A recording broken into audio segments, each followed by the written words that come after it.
자, 이어서 신한투자증권 이호석 PB 연결해서 중국 얘기 다뤄보겠습니다. 안녕하십니까? 네, 안녕하십니까. 이호석입니다. 네, 오늘 이슈 키워드 어떻게 잡으셨습니까? 네, 게임 업종 중국 정부 규제 리스크 재차 부각이라고 정했습니다. 네, 오늘 다시 한번 또 세부적으로 좀 보도록 하겠는데요.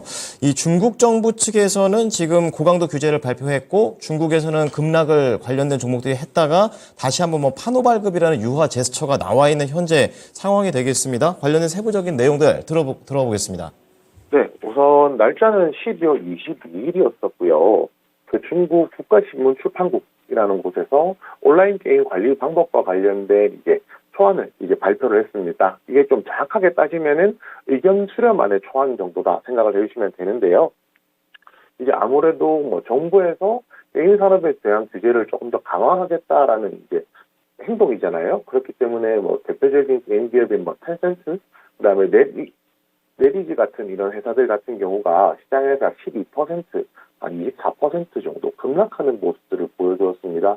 결국 이런 부분들이 시장에서 좀 주목받을 수 있다라고 좀 생각을 해야 될 것 같은데요. 당연히 중국에서 이런 업체들이 관련주들이 주가가 하락을 했기 때문에 국내 시장에서도 관련된 종목들이 하락을 했고요. 우리나라로서는 중국에서 노출도가 큰 크래프톤이라든지 넷마블 같은 게임주들이 조정을 좀 크게 받는 모습들을 보여주었습니다. 12월 20일 이 내용에서 언급된 부분들이 조금 있었는데요. 가장 대표적인 것이 1일 로그인 보상이라든지 최초 충전을 했을 때 보너스를 준다든지 이런 유도성 프로모션을 제한하겠다라고 얘기를 했거든요. 이 유도성 프로모션을 제한한다는 게 이 유도성 프로모션이 제한한다는 것이 이렇게 생각을 하시면 될 것 같아요. 결국에는 지금 이런 유도성 프로모션은 돈을 게임 유저들의 돈을 과금을 더 크게 유도하고 할 수 있는 이런 부분들이 좀 중요한 포인트가 될 수 있다라고 생각을 하고요. 이런 부분들 저희가 생각을 한다라고 하면 여기서 발생할 수 있는 여기서 발생할 수 있는 부분들이 추가적으로 과금을 하는 것을 좀 막아낸다라는 거죠. 이런 부분들 때문에 시장에도 우려감들이 좀 생겼다라고 보면 맞을 것 같습니다. 1월 22일까지 의견 수렴을 하게 되면은 확정이 된다라는 거거든요. 이게 말 그대로 의견 수렴 과정인 건데 아무래도 시장에서는 이 내용이 발표가 됐고 굉장히 좀 완강했기 때문에 이에 대한 리스크가 좀 부담감이 나왔다 정도 생각해 주시면 될 것 같습니다. 자, 중국 당국에서 어쨌든 초안을 냈다라는 것 자체는 우리는 이렇게 할 거고 그 다음에 시간이 지나면 말씀해 주셨던 것처럼 약간은 유화될 가능성을 가지고 있는 그런 상황입니다. 하지만 시장 입장에서는 초반에 센 거에 좀 더 집중을 한다라고 얘기 좀 해주셨는데요. 자, 그럼 좀 더 세부적으로 들어가서 어쨌든 이것 때문에 텐센트라든지 네디즈가 두 자릿대 큰 하락폭을 기록하면서 중국 증시에 악영향을 좀 미쳤단 말이죠. 이제 그 다음에 중국에서는 판호 발급이라는 카드를 좀 꺼내서 유화 제스처를 펼치고 있는데 이것도 유화 제스처다, 유화 제스처가 아니다 이런 식의 얘기들이 분분합니다. 어떻게 보십니까? 우선 유화 제스처가 어느 정도는 맞다라고 생각을 하는데요. 왜냐하면 결국에는 온라인 게임 관리 대책 의견 수렴이라는 것은 말 그대로 의견을 수렴하고 있는 과정 중에 있다라는 겁니다. 이것을 이대로 100% 시행하겠다라는 내용은 아니었거든요. 그런데 어찌됐건 간에 시장 입장에서 굉장히 좀 부담스러운 내용이 될 수 있다라고 생각해요. 굉장히 좀 부담이 많이 됐기 때문에 그 부분에 대해서 시장에 부담이 많이 됐기 때문에 그 부분에 대해서 종목들이 조금 하락을 했다 정도 생각을 해주시면 될 것 같은데요. 텐센트 같은 경우에는 코멘트를 남긴 게 이거였습니다. 만약에 이대로 시행한다고 하더라도요.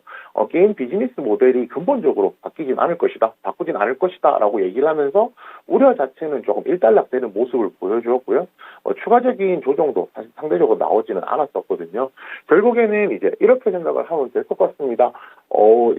결국 중국 정부 입장에서는요, 텐센트가 주가가 하락하는, 게임주들이 주가를 이 정도로 하락을 크게 만들려고 했던 의도까지는 아니었던 것이고, 그래서 텐센트의 코멘트라든지, 그리고 중국 정부에서도 105개 정도의 내자 판호, 그리고 40종의 외자 판호도 발급을 했거든요. 결국 외자 판호 발급을 통해서, 우리가 게임즈에 대해서 굉장히 뭐 나쁘게 하려는 것은 아니었다라는 이제 어필 정도 했구나 정도 생각해 주시면 될 것 같습니다.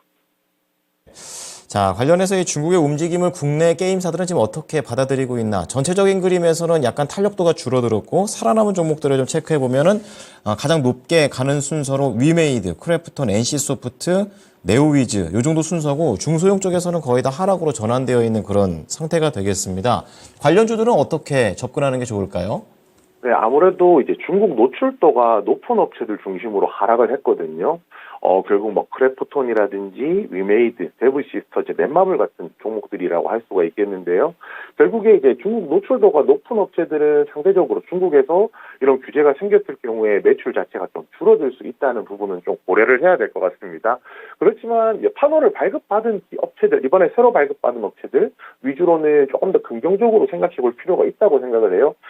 게임 서비스에 대해서 규제가 생겼지만 추가적으로 서비스를 할 수 있다라고 하면은 그에 따른 의미가 또 있다라고 생각을 하거든요.